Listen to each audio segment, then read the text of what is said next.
Hey everyone, Void Touched here. We are back with another video. Today we are going to be talking about the weapon crafting system that is supposed to be coming to us with Witch Queen on February 22nd, 2022. I still get a kick out of that, 22222 every time. But we're going to be getting a new weapon crafting system, and it's a system that I assume is going to, it's not going to at first, we know, but I assume eventually is going to overtake as the main way we interact with acquiring weapons in Destiny 2. I'm sure there will be some outliers, but this is going to be the main system.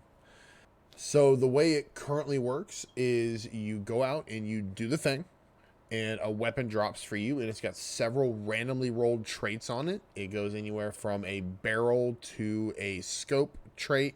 You have a magazine to, typically they're like bullet traits, like accurized rounds, things like that. That's in the column 2.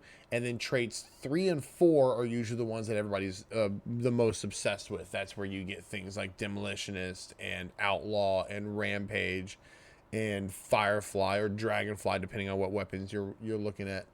And then you also have the masterwork section, or the masterwork area, that is randomized. So when you pick up a weapon, technically there's 5 different things. That's just the slots themselves. That doesn't include the multiple choices that come in some of those slots, or even in the traits 3 and 4 column, the multiple choices that can come into it.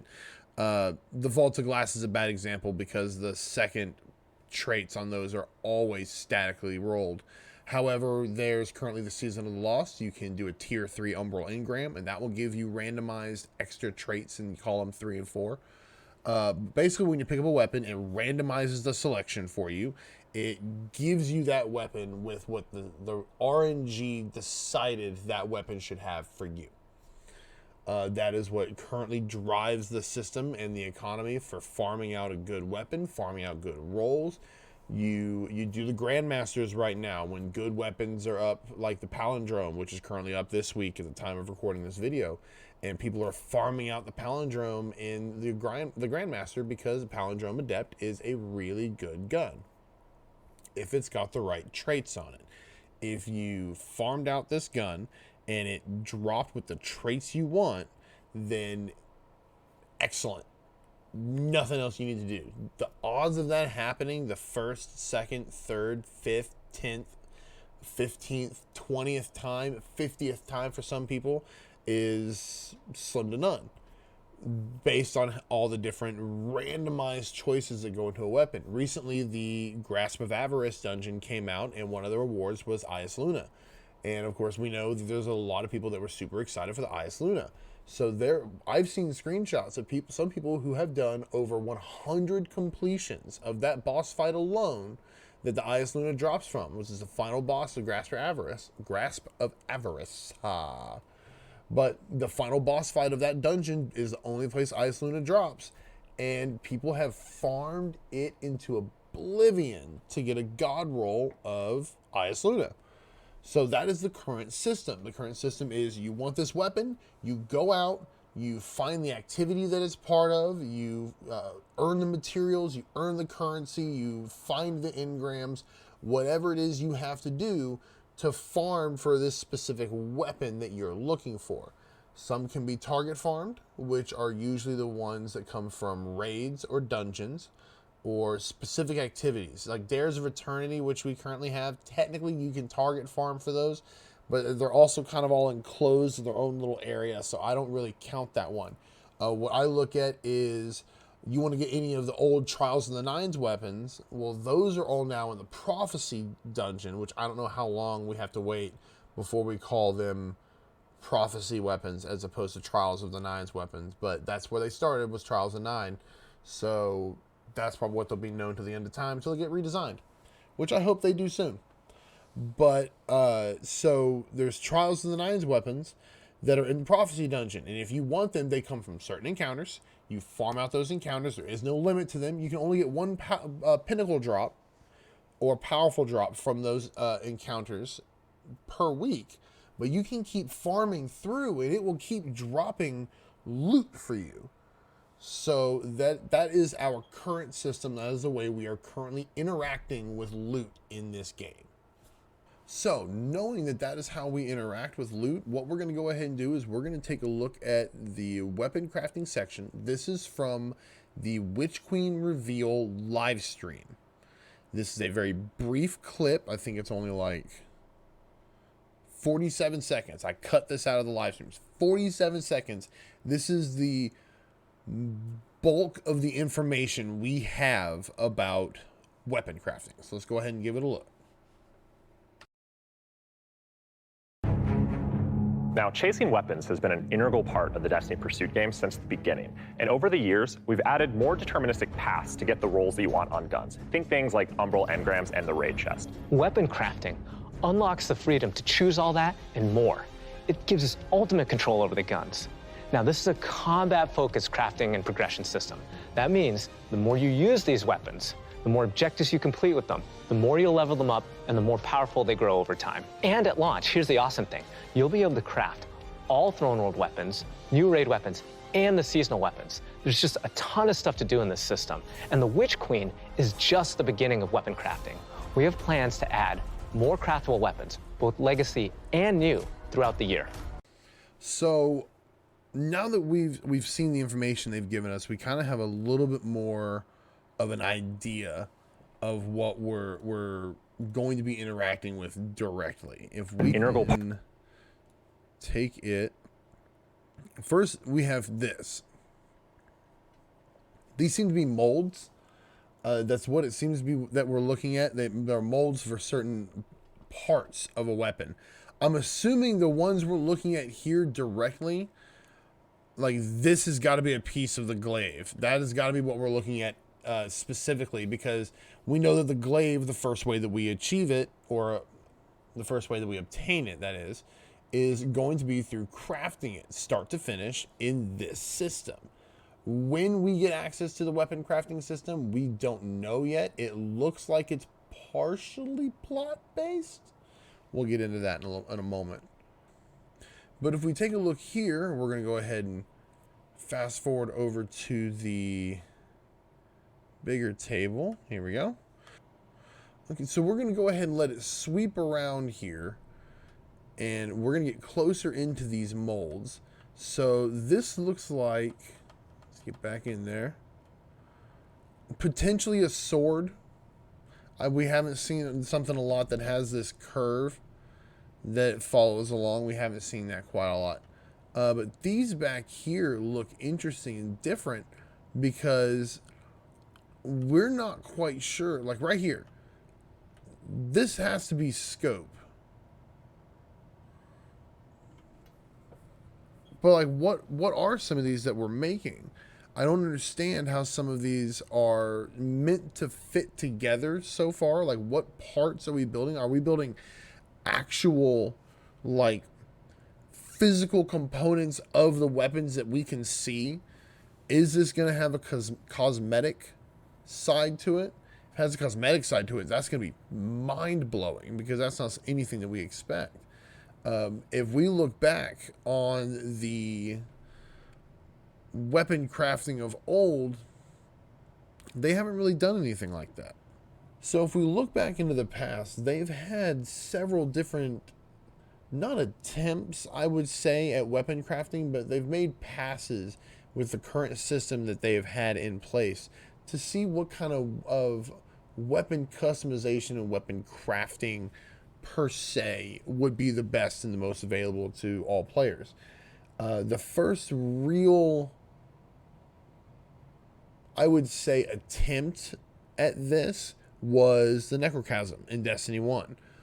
It started out, you would be randomly killing Hive on the Cosmodrome, and a white engram would drop down, and you pick it up. Now, by this point in time, when the Necrochasm, well, when this white engram would drop, you haven't seen a white engram in a while. Whites used to be a common thing in Destiny 1, in early days of Destiny 2, but we've since evolved past the need for them. But a white engram would drop, and you would pick it up, and you'd just be going through your deletes. But then suddenly you run into a white that either didn't get auto-deleted, or when you go to delete it, it's taking a while. and it's named weird and it looks weird. It's called the Husk. And it's this weird hive-looking gun that does no real damage, and it says, feed it. Kill hive with it. Feed its hunger. And as you use the gun, it transforms. It goes from being a white gun to a purple gun. It goes from being the Husk to the Eidolon Ally. And you do a whole lot more things with it. You get more kills, you do more objectives, you complete more things, and then it says, hey, you need to kill Crota on hard mode in the Crota's End raid, and there's a random drop that is like the crux of Crota that then you put into the Eidolon Ally, and it turns into the Necrochasm, which is the exotic for Crota's End. It's a neat little auto rifle. It does arc damage. It's okay. So that was like the first deliberate attempt at something like that. You got a white weapon and you interacted with it for a long time until it turned into a purple weapon, and then you interacted with it for a long time, and then it turned into an exotic. So that was their first foray into the type of world that weapon crafting is built around. Up until this point, and for the rest of Destiny 1's lifespan, if you got a gun, it had a set number of perks on it. You couldn't customize or change it, but you would use that gun and it would unlock these perks as you used it, and then eventually you had all the perks unlocked and they had made the gun really good. Some of them were random rolled, some of them were not. None of the raids were, if I remember correctly. All of the raids were static, but there were some random rolls out there for these weapons. You get some rolls that were really neat. You get some rolls that were kind of not. The next one they had, the next couple, almost all of the rest of them, except for the Wrath of the Machine exotic Outbreak Prime, which I'll get to in a moment. All of the rest of them were basically quests that you completed this arbitrary part of the quest, and is like, oh, the gun has been upgraded to the next portion. The Touch of Malice was like that. You would do all of these quest steps, and that's what you did. The swords from Destiny 1 when they first got introduced, the Raise Lighter, the Arc Light, and the Dark Drinker. That's my boy. When the Galahorn came back in Rise of Iron, it was a quest that, yeah, we went to this location and we physically grabbed the Galahorn parts and went and put them together, and then we got to use the Galahorn to take down, like, I think 5-6 spider tanks spawned. It was supposed to be all this big grandiose Return of the Masterpiece type of thing, which was great. Now, also with Rise of Iron, we got the Wrath of the Machine raid, and the Wrath of the Machine raid came with the Outbreak Prime pulse rifle. And the way to get this pulse rifle was so convoluted, so detailed, so like off the beaten path. I super enjoyed it, but it wasn't really weapon crafting. It was completing unique puzzles and objectives to get a reward. The lore and the insinuation is that you are interacting with this cube and you are programming it to turn into the Outbreak Prime effectively. So you're not necessarily crafting it, you're still just completing objectives and following a quest line. Now, the next thing that we have that came, it was like very, very little of it in Destiny 1. I think the Archon's Forge would allow you to technically target farm for those specific weapons. And you could kind of do it at Oryx's King's Court, where you would fight the rotating bosses each week. I don't think there was anywhere else that you could actually do target farming in Destiny 1, but in Destiny 2, target farming became a thing with Menagerie. Granted, there was a wide pool for the Menagerie, but you could still go in, do these really cool things. You put the runes in. You put you socket them all into place where you want them to go. Bam! You've got yourself hand cannon. You're only rolling hand cannons. You're only rolling hand cannons with this type of alignment or this type of trait. And it was a great way for people to target farm loot. We hadn't seen it to that extent. The forges kind of had target farming. Gambit, like playlist loot, wasn't really target farming, but I guess it's an early form of target farming for loot. But when you went from the menagerie, then they brought out a bunch of different things when the menagerie got taken away to try to replace what the menagerie gave. You have all the seasonal stuff, all the seasonal events that have come out. You had the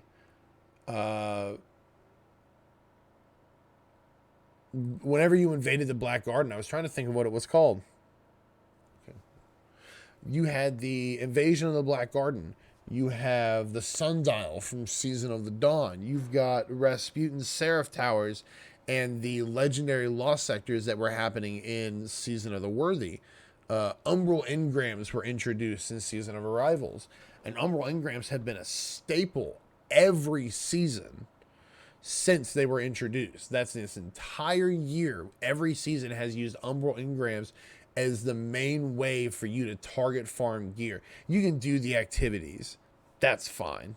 But you go to the prismatic recaster in the helm and you decode the Umbral engram into the type of weapon you want. You want something from a previous season? Here it is. You want either a hand cannon or a fusion rifle? Pick that one. You want a piece of armor that's going to be focused in defense or in resilience? Take that one. So that's how we've had target farming so far. Dungeon and raid cache chests have been kind of interesting because it's let you directly re-roll on encounters. I think that is a fantastic idea. I get the feeling that that's not going to be a system that goes away. As we saw in the video, we know we're going to be able to craft all the Throne World weapons, all of the seasonal activity weapons, and all of the raid and dungeon weapons. So we know that we're going to get a plethora to work with. We're going to have to obtain them. I don't think, with knowing that, raid weapons don't sound like they're going to be ones that are static rolled out in the world. It may end up being a situation where you can obtain a static roll and then you can go to the weapon crafting table and then you can craft your own. That's speculation we're going to have to take a look at. But so we've basically taken a look at what it could possibly be. There's not a lot of screenshots. This is basically it. All this information, this is all information that we have already. Like, look at these. Some of these look like barrels, and well, this one right here looks like a barrel. These look like scopes. This definitely looks like a triggering mechanism, because this looks like it's going down into the hilt, or yeah. But like,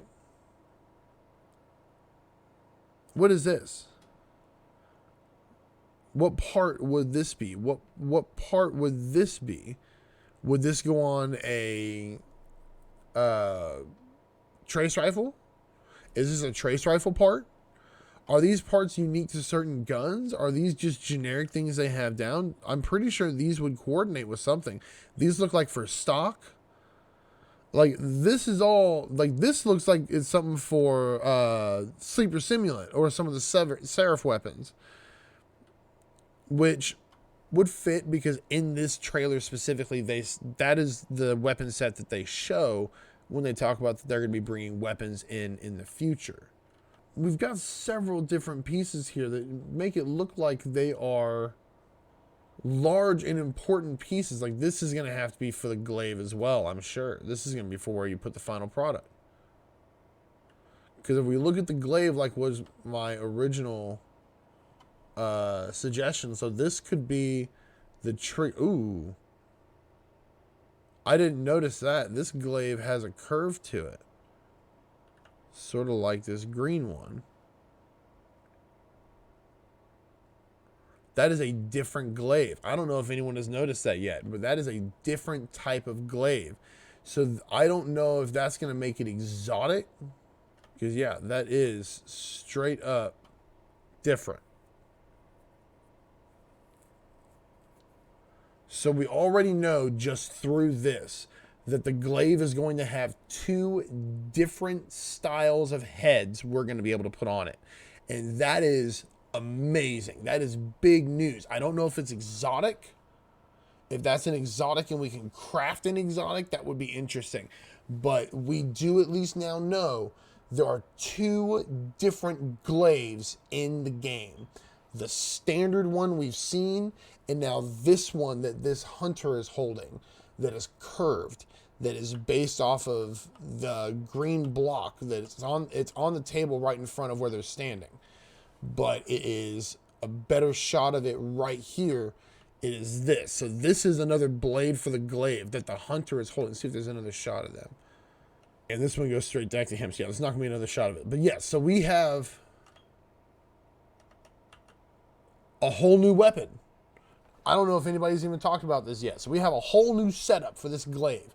And this is amazing. I'm super excited about that. The way this forge seems to be working is definitely going to be plot driven. Let's take a look at where we're headed here. So what do we got here? I'm going to be honest. This does look like we're not in the Dreaming City. We could be in the last city. This could be a Cryptarch thing. I'm not really... I don't really think that it is specifically Cryptarchs, but it could be. I mean, this could be Cryptarchs. This could be a 9 thing. Looking at the architecture we've got going on around here, the 9 do have that very clean, right-angled architecture, but they're also a lot shinier. They're usually a lot more bombastic with the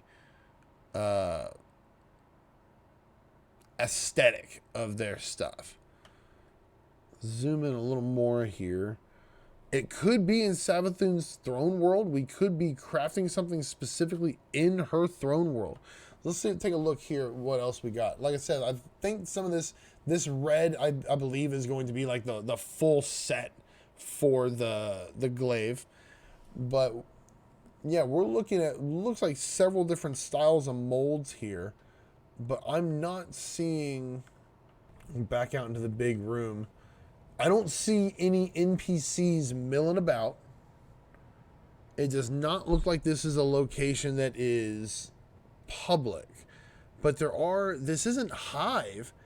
This is very possibly inside of a pyramid. It is very much a possibility that we're going to get to Savathun's throne world, see that broken down, decommissioned pyramid, and this is what we find inside of it. This could be our first look inside the actual pyramid itself. So this could be a little bit of a clue of the plot as well. So that's super possible that that's where we're looking at. This could be the pyramid as well. The more I think about it, the more I'm kind of leaning towards that concept. My flat out prediction is that, one, I think this system is going to be amazing. I am excited for this system. I'm looking forward to it. I have wanted a weapon crafting system in Destiny since Destiny launched. I believe weapon crafting, or at least some level of personalization and customization of weapons, is one of those next big steps for gaming that a lot of games have embraced. Some games are falling behind a little bit, but a lot of games have embraced and are really allowing the player to customize their experience. Destiny has always been about the freedom of choice to play the way you want. While there is a meta, there is no one way to beat something. It might take you a little longer, or it might be a little more difficult in some ways. But if that's what you want to do to play the way you want to play, then you're playing the way you want to play. Obviously, you have no problem doing a little bit more because you're playing how you want to play. So allowing us to go in and do actual full-on weapon crafting is fantastic. With the discovery of that glaive blade that is different, I'm hoping that that means that the weapon crafting makes physical, visual changes to the weapon as you upgrade it. That has given me new life to that. That was something that previously I was thinking that might be happening, but I wasn't going to like get my hopes up for it because we had seen no evidence for it. We hadn't really seen anything like that in the game except for scopes. If you have a scope on a weapon, scopes and sights. If you have a scope on a weapon and some sights on the weapon, when you change between them, it will change the physical like scope and sight on the weapon in the game. So we kind of had that already, and I'm hoping that by noticing that, that means that there's going to be at least some level of that system. If I change the internals of a weapon, I don't expect it to change the visuals of that weapon. But if I've got a longer barrel on, I expect that barrel to be a little longer. If I've got a fletched barrel on, I want to see the fletched into it. If I have a bump stock or if I have a reinforced stock, if I've got a hip fire grip on it, I want to see that grip looking like it's a hip fire grip. Like it's got some grooves cut in it. It's comfy. My fingers, it looks like my hand would fit in it comfortably to aim it from the hip and just be like, pow, pow, pow. Like, show those to me physically. So I'm hoping that we have that. I'm hoping that we see some of the changes happening to the weapons as we use them. I think that would also be a great way to show, oh, here's a level 1 weapon, and it's this bare bones version of that weapon. And as you're upgrading it, as you're putting pieces on it, it's reinforcing it, it's looking better, it upgrades itself. Basically a whole new system, but we don't have weapon crafting. So who knows? It could be that. It could not be that. It could literally just be what we have now, except we just go and complete objectives to be able to use everything a la Destiny 1. So the other big thing that I'm wondering and that I'm hoping on is how we're going to complete these objectives. Are they going to be currency that we earn that we then take back to this place and we spend at the forge to upgrade our weapons and unlock the next branching path that we're looking for? Or will it directly unlock on the weapon and we're able to do like a little mini customization on the spot? Or do we have to take it back to the forge? Based on our previous experiences, especially looking at the cosmetic stuff with Black Armory for Transmog, what I'm assuming is going to happen is when we complete objectives, they are going to give us a type of currency. Destiny loves their bounties. It will probably be bounties that we collect that say, hey, go do this objective.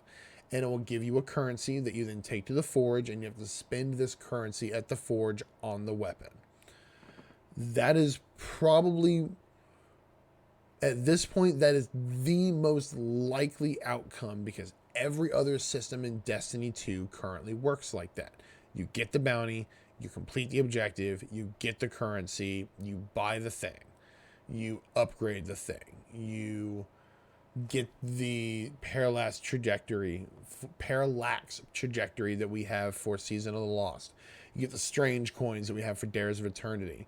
Heck, you can get mod components so you can go buy the thing. You get bright dust so you can buy this other thing.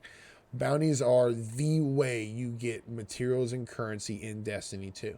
So it is very reasonable to believe that when weapon crafting with the Witch Queen comes out, that is how we're going to mainly interact with the upgrading portion with the objectives, is through bounties. That hat off and aside, they have said that they've heard the feedback that we are tired of chasing bounties. Everything we do is bounty based. Everything we do is all bounty, bounty, bounty, bounty, bounty. This is a new DLC. If there's ever a time that they would release a new system to interact with in that way, it would be now. And weapon crafting would be the perfect way to introduce us to a new paradigm of interacting with the world.